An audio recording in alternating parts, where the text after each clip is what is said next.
परम सत्कायोग गुरु प्यारी सात संगत जी, राधा स्वामी जी। सात संगत जी, हम आपको इस वीडियो में नासिक और पुणे में हजूर जी के सत्संग और सवाल जवाब के बारे में बताएंगे जी।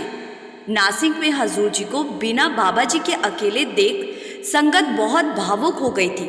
कल 23 अप्रैल को हजूर जी ने महाराष्ट्र के नासिक शहर में 30 मिनट का सत्संग फरमाया जी, और ये हजूर जी का चौथा सत्संग था। इससे पहले हजूर जी गोवा, पुणे, औरंगाबाद में सत्संग फरमा चुके हैं जी। हजूर जी लगातार हर रोज सेंटरों पर जाकर सत्संग और सवाल जवाब प्रोग्राम कर रहे हैं जी। परसों पुणे में और कल नासिक में हजूर जी ने सत्संग में क्या फरमाया, आइए शॉर्ट में सुनते हैं जी। इसके बाद आपको पुणे और नासिक के सवाल जवाब भी सुनाएंगे जी। पुणे में बच्चों ने सबसे पहले शब्द गाया, जिसके सिर ऊपर तू स्वामी सो दुख कैसा पावे।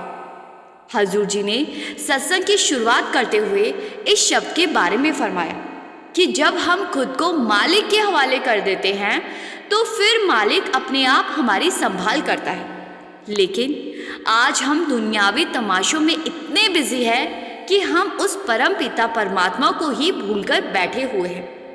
भागदौड़ भरी इस जिंदगी में हमारे पास मालिक के लिए टाइम ही नहीं है।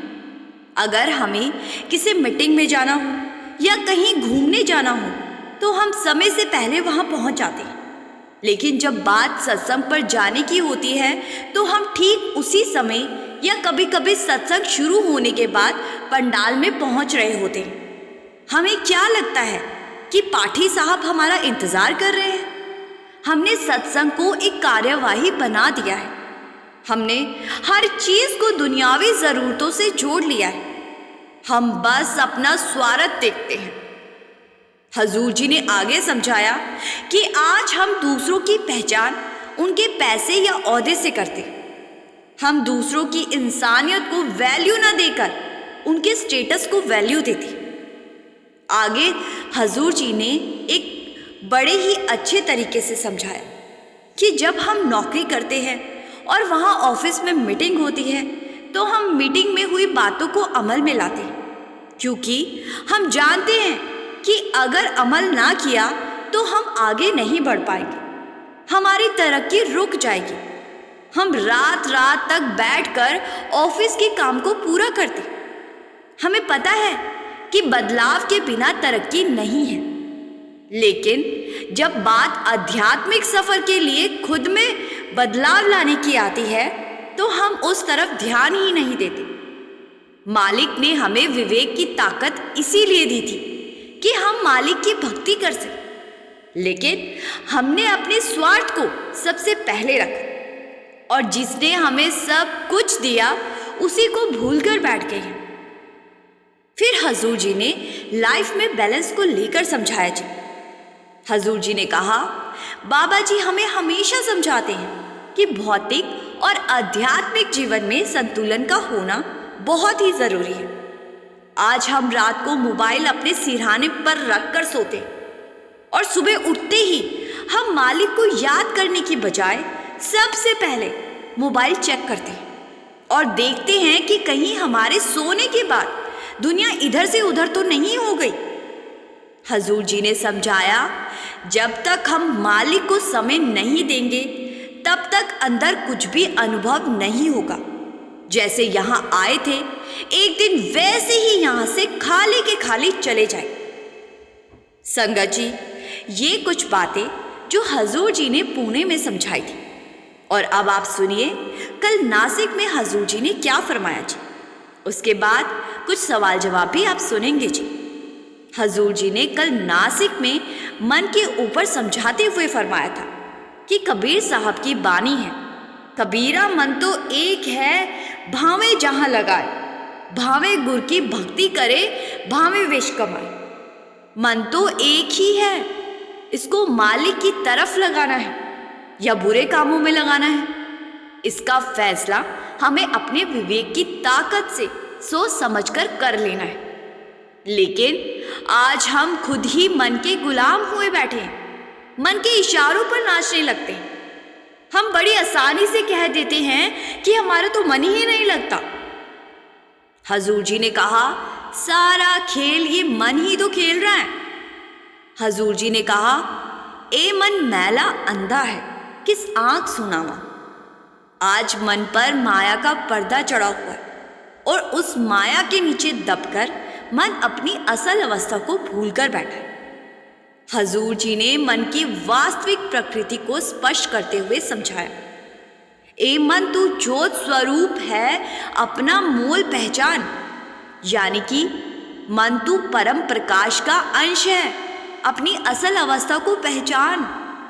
मन पर जन्मों की कर्मों की मैल चढ़ चुकी है और मन इसी मैल को अपनी असल अवस्था समझ रहा है।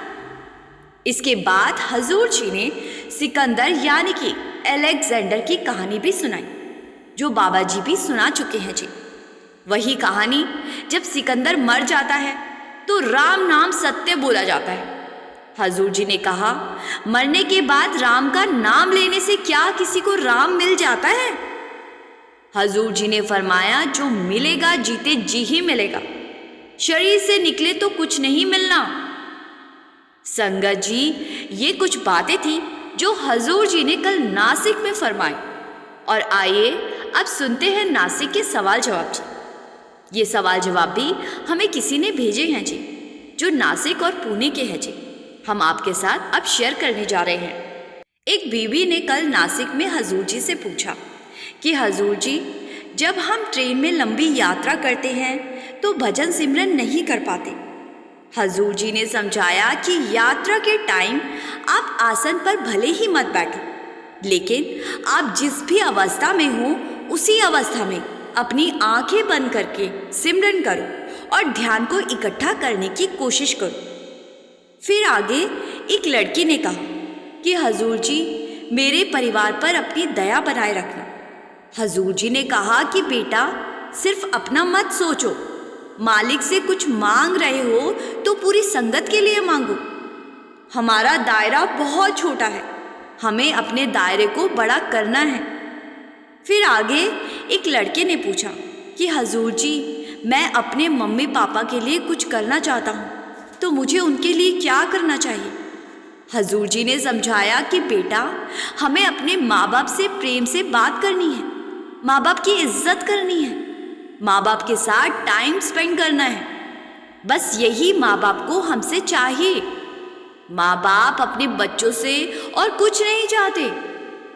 फिर आगे एक लड़के ने हजूर जी से पूछा कि हजूर जी, आप कैसे हो? तो हजूर जी ने हंसते हुए कहा कि ऑसम। ये सुनकर संगत भी मुस्कुरा पड़ी थी जी। तो लड़का कहने लगा कि हमारे बाबा जी कैसे हैं? तो हजूर जी ने इस पर भी कहा ऑसम। संगत फिर से हंस पड़ी, क्योंकि हजूर जी ने बड़े ही स्टाइल से जवाब दिया था। फिर आगे एक लड़की ने हजूर जी से कहा कि आप मेरे बाबा जी को मेरी तरफ से बोलना कि उनकी प्यारी बेटी उनको मिस कर रही है। हजूर जी ने इस बात पर मुस्कुराते हुए सिर हिलाया। संगत जी, अब ये 2-3 सवाल जवाब जो आप आगे सुनेंगे, ये परसों पुणे के हैं। एक बीबी कहने लगी, हजूर जी, मैं ईसाई धर्म से हूँ और मेरी शादी एक राधा स्वामी परिवार में हुई है। पिछले कई वर्षों से मैं बाबा जी के सत्संग में जाती हूँ। वहाँ जो अनुभव होता है वो कह नहीं सकती।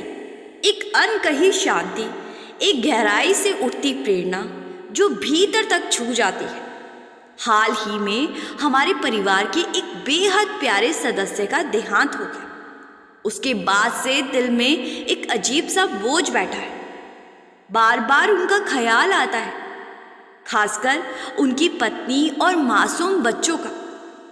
बच्चे तो अभी इस दुनिया को ठीक से समझ भी नहीं पाए थे और उन पर इतना बड़ा दुख आ गिरा।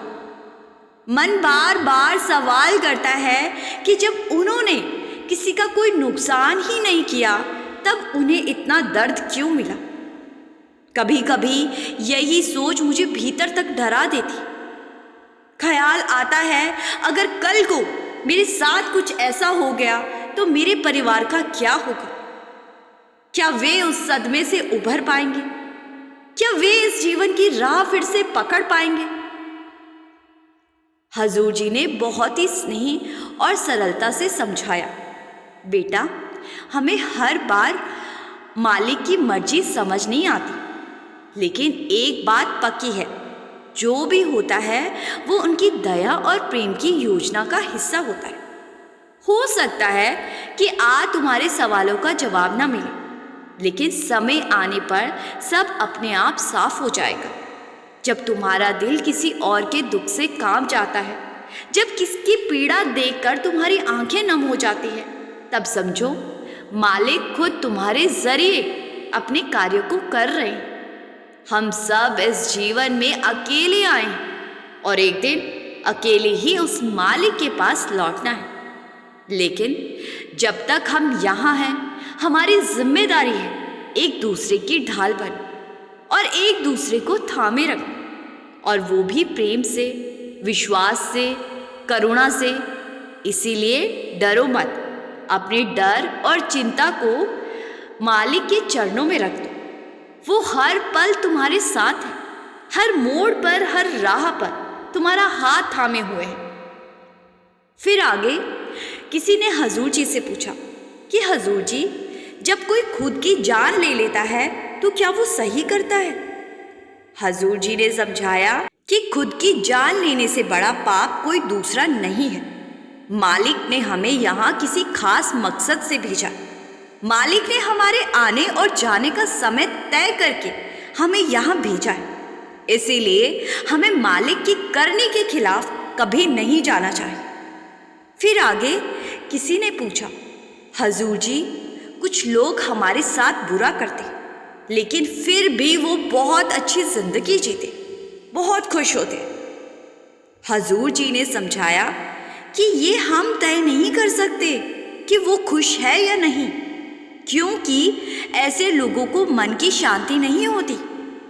बाहर से खुद को खुश दिखाने का दिखावा की कोशिश करते, लेकिन अंदर से शांत नहीं होते। और अगर कोई बुरे काम करता है तो उसको एक ना एक दिन हिसाब देना ही पड़ेगा। संगत जी, ये पुणे और नासिक का अपडेट था जी, जो हमने आपके साथ शेयर कर दिया है जी। अगर संगत में से किसी ने औरंगाबाद या गोवा के सवाल जवाब कार्यक्रम अटेंड किए हैं जी, तो हमें फेसबुक या इंस्टाग्राम पर भेजने की कृपा ज़रूर करें जी। लिंक हमने डिस्क्रिप्शन में दे दिया है जी। आइए अब एक सेवादार की ऐसी सच्ची बात को सुनते हैं जी, जिसने डेरे में कुछ ऐसी घटिया हरकत कर दी थी कि उसके साथ बहुत बुरा होने वाला था, लेकिन फिर भी बाबा जी ने इस सेवादार की संभाल की थी। इसकी गलत हरकत के कारण इस सेवादार की आंखों की रोशनी चली गई थी। ये आप बीती सेवादार ने खुद घटना के 20 साल के बाद संगत को बताई है जी। सेवादार ने बताया, मैं किसी सत्संगी परिवार में जन्मा नहीं था, लेकिन एक बहुत अच्छे दोस्त के जरिए मेरी डेरा आने जाने की शुरुआत हुई। वो पहले ही नामदान ले चुका था और जब भी डेरा जाता तो मुझे ज़रूर साथ ले जाता। मैं अक्सर मना नहीं कर पाता, क्योंकि डेरे जाना मुझे भी अच्छा लगने लगा था। धीरे धीरे मेरा मन भी वहीं डेरे में और सत्संगों में लगने लगा, सेवा में मन रमने लगा, और फिर मैं भी बाकायदा एक नियमित सेवादार बन गया। सालों तक पूरी निष्ठा से दिल लगाकर सेवा करता रहा। फिर एक दिन वो पल आया जब बाबा जी की ऐसी मेहर हुई कि मुझे भी नामदान मिल गया जी। हमारे पूरे परिवार में मैं अकेला था जिसने इस राह को अपनाया। आज भी उसी मार्ग पर चल रहा हूं, लेकिन उस सफर में एक ऐसा काला अध्याय भी है जिसका पछतावा आज तक मेरे दिल में है। मैंने एक ऐसा काम किया था जो इतना नीच था कि उसके लिए सिर्फ आंखें बंद होना ही काफी नहीं, बल्कि मुझे उससे भी कठोर दंड मिलना चाहिए था। हमारी आर्थिक स्थिति तब भी कुछ खास नहीं थी, बस गुजर बसर हो रही थी। मेरे एक बेटा और एक बेटी है। जिस वक्त ये घटना हुई वे दोनों बहुत छोटे थे। अब तो उनकी शादियां हो चुकी हैं और वो खुद ही बच्चों वाले बन गए। आगे सेवादार ने बताया कि नामदान लेने के बाद भी मेरा मन पूरी तरह शांत नहीं हुआ था। मैं कोशिश करता था कि खुद पर काबू रखूं, लेकिन मन कभी कभी ऐसी चालें चलता कि मैं फिसल ही जाता। ऐसा ही एक बार मैं डेरा सेवा में था और लंगर घर में काम कर रहा था। तभी मेरी निगाह एक कोने में पड़े ढेर सारे बर्तनों पर पड़ी और ना जाने क्यों उस पल मेरे भीतर का लोभ जाग उठा। एकदम से मन में विचार आया, अगर कुछ बर्तन बैग में रख लिए जाए तो क्या फर्क पड़ेगा, कौन देख रहा है। मेरे मन ने मुझे और उकसाया, अगर एक बार ये कर लिया और बाजार में बेच दिया तो हर बार ऐसा ही करूंगा। इससे मेरी आर्थिक स्थिति सुधर जाएगी। मन मुझे समझा रहा था कि डेरे में तो वैसे भी कोई कमी नहीं है, वहां तो सब कुछ जरूरत से भी ज्यादा है। धीरे धीरे मैं मन की बातों में आ गया और उस गलत सोच में बहने लगा। मुझे पता था कि डेरा आते वक्त बैग की जांच होती है, लेकिन जाते वक्त नहीं। उस दिन मैंने चुपचाप इधर उधर देखा कि कोई देख तो नहीं रहा। फिर धीरे धीरे बैग में बर्तन भरने लगा। जितने बर्तन मेरे बैग में आ सके थे मैंने उतने भर लिए। जैसे ही मैंने वो बैग उठाया जिसमें बर्तन रखे थे, मैं बिल्कुल सहज भाव से डेरे से बाहर निकल गया। कोई रोक टोक नहीं हुई। बाहर कदम रखते ही मेरे अंदर एक अजीब सी खुशी भर गई थी। मेरा मन सोच रहा था, अगली बार इससे भी बड़ा बैग लेकर डेरे आऊंगा और ज्यादा से ज्यादा बर्तन ले जाऊंगा। सब बढ़िया प्लान था और सब सही तरीके से हो गया। मैं खुशी खुशी बस स्टैंड की ओर बढ़ा। मेरी मंजिल वाली बस पार्किंग में खड़ी थी। बिल्कुल सामने मैं धीरे धीरे उसके पास गया और जैसे ही बस में पहला कदम रखा, अचानक चारों ओर अंधेरा छा गया। आंखों के आगे कुछ भी नजर नहीं आ रहा था। मैं चौंक गया। एक पल को तो समझ ही नहीं आया कि ये हो क्या रहा है। जैसे ही वापस बस से बाहर कदम रखा, सब कुछ फिर से साफ साफ दिखाई देने लगा। मैं हैरान था और पहली बार का संयोग समझकर दोबारा बस में चढ़ा। लेकिन फिर वही हुआ। मेरी आंखों के सामने घना अंधेरा छा गया और अब तो मुझे डर लगने लगा था। सोचा शायद बस में कोई खराबी है। आसपास खड़े लोगों से पूछा, आप लोगों को भी ऐसा महसूस हो रहा है? लेकिन सबने मुझे ऐसे देखा जैसे मैं कोई पागल हूं। एक आदमी बोला, भाई साहब आपको क्या हो गया है, ऐसा कैसे हो सकता है? बस में चढ़ते ही कौन अंधा होता है? मैं किसी को कैसे समझाता कि जो मेरे साथ हो रहा है वो झूठ नहीं था। बस अब रवाना होने वाली थी, लेकिन मैं उसमें बैठने की हिम्मत नहीं जुटा पाया। थोड़ी देर बाद एक दूसरी बस आ गई। मैंने सोचा चलो इसे ट्राई करते हैं। जैसे ही दूसरी बस में चढ़ा, फिर से वही अनुभव हुआ। अब तो मेरे पैरों तले जमीन ही खिसक गई थी। समझ ही नहीं आ रहा था कि अब करूं तो क्या करूं। तभी मेरी नजर एक ऑटो वाले पर पड़ी जो सवारियां भर रहा था। मैंने सोचा शायद इससे निकल पाऊं। जैसे ही ऑटो में बैठा, फिर वही अंधेरा आंखों के आगे छा गया। अब तो दिल बैठने लगा था। डर और पछतावे की मिलीजुली हालत में मैं चुपचाप उतरकर एक किनारे जमीन पर बैठ गया। बैग को पास में रख लिया और सोचने लगा, आखिर ये सब हो क्या रहा है मेरे साथ। मन में उथल पुथल मची हुई थी। तभी एक और बस आकर सामने रुकी। इस बार मैंने बिना ज्यादा सोचे उस बस में चढ़ने का फैसला किया। हैरानी की बात यह थी कि इस बार सब कुछ सामान्य था। कोई अंधेरा नहीं था, सब साफ दिख रहा था। दिल को थोड़ा सुकून मिला। लेकिन तभी ख्याल आया, अरे वो बैग तो नीचे ही रह गया। मैं जल्दी से बस से उतरा, अपना बैग उठाया और फिर से उसी बस में चढ़ा। लेकिन इस बार फिर से मेरी आंखों के आगे अंधेरा छा गया। अब मुझे सब कुछ समझ आ चुका था। ये सब उस बैग की वजह से हो रहा था। हर बार जब मैं उस बैग को लेकर बस में चढ़ता, आंखों के सामने अंधेरा छा जाता और जैसे ही बाहर आता हूँ फिर से रोशनी वापस आ जाती थी। अब घर लौटने का ख्याल छोड़ दिया था। मैं वापस डेरे की ओर चल पड़ा, लेकिन तभी एक डर ने मेरे मन को जकड़ लिया। मैं सोचने लगा कि अगर मैं बैग लेकर अंदर गया तो गेट पर तलाशी होगी। जो सेवा में लगे सेवादार हैं वो फौरन पहचान लेंगे कि ये बर्तन डेरे के हैं। फिर क्या होगा? कितनी बदनामी होगी मेरी। लोग मेरे बारे में क्या सोचेंगे? मैं पूरी तरह से उलझ चुका था। ना घर लौटने की हिम्मत थी, ना डेरे में वापस जाने की। डर, शर्म, पछतावा सबने मुझे एक साथ घेर लिया था। मैं एक कोने में जाकर एक बेंच पर बैठ गया, बैग को पास रखा और सोचने लगा कि अब मैं क्या करूं। मैंने आंखें बंद की और मन ही मन बाबा जी से प्रार्थना की कि हे सच्चे पातशाह, मुझसे बहुत बड़ी गलती हो गई है। जो सजा देना चाहो आप, मुझे मंजूर है, लेकिन मैं सच्चे दिल से शर्मिंदा हूं। बाबा जी, कृपा करके मुझे रास्ता दिखाओ, मुझ पर रहम करो। मैं एक किनारे बैठा था, अंदर ही अंदर फूट फूट कर रो रहा था। मन में बार बार बाबा जी से अरदास कर रहा था कि जो भी हो जाए, इन बर्तनों को उनकी जगह वापस पहुंचा दो और मुझे इस पाप से निकाल लो। इसी बीच एक अजनबी मेरे पास आया। उसके हाथ में भी एक बैग था और वो बैग बिल्कुल मेरे बैग जैसा ही था।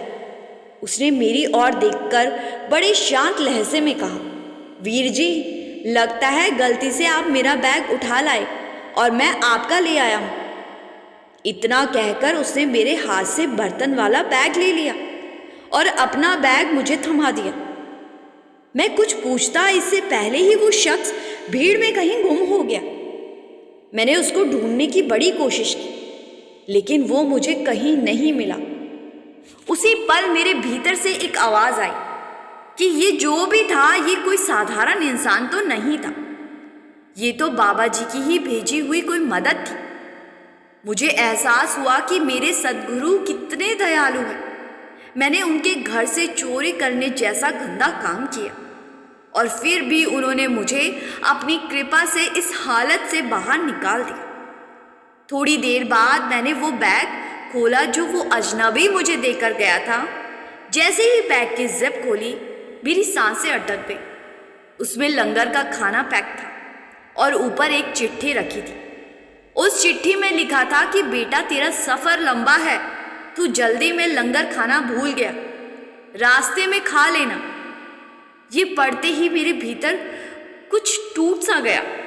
मेरी आंखों से आंसू बहते ही जा रहे थे। मैं खुद को कोस रहा था कि मैंने ये क्या कर दिया था। आज मेरे सद्गुरु को मेरी भूख की भी चिंता है और मैं इतना बड़ा पाप कर बैठा। मैंने बार बार बाबा जी से माफ़ी मांगी। आगे सेवादार ने बताया कि ये बात मैंने 20 साल में किसी को नहीं बताई थी, लेकिन आज मैं इसे संगत के साथ साझा कर रहा हूँ, क्योंकि ये ज़रूरी है कि सब जाने कि हमारा मन ही हमारा सबसे बड़ा दुश्मन है। ये कब हमें गलत राह पर ले जाए पता ही नहीं चलता और हम उस मन के पीछे चलकर खुशी खुशी अपने ही पतन की ओर बढ़ जाते हैं। संगत जी, हम कितने भी बुरे काम क्यों ना कर ले, कितने भी बुरे क्यों ना बन जाए, सद्गुरु हमें सही राह पर लेकर ही आते हैं। लेकिन हमें अपनी तरफ से कभी बुरे काम नहीं करने चाहिए, क्योंकि जब हम बुरे काम करते हैं तो समाज हमारे गुरु पर उंगली उठाते हैं। इसीलिए अपने लिए ना सही, अपने गुरु के लिए हमें बुरे काम कभी नहीं करने चाहिए। संगत जी, अब इस वीडियो को यहीं विराम देते हैं जी। संगत जी से विनती है कि कमेंट में राधा स्वामी लिखकर संगत के अपने इस चैनल रूहानी सफ़र को सब्सक्राइब करना मत भूलिए जी। गुरु प्यारी साध संगत जी, राधा स्वामी जी।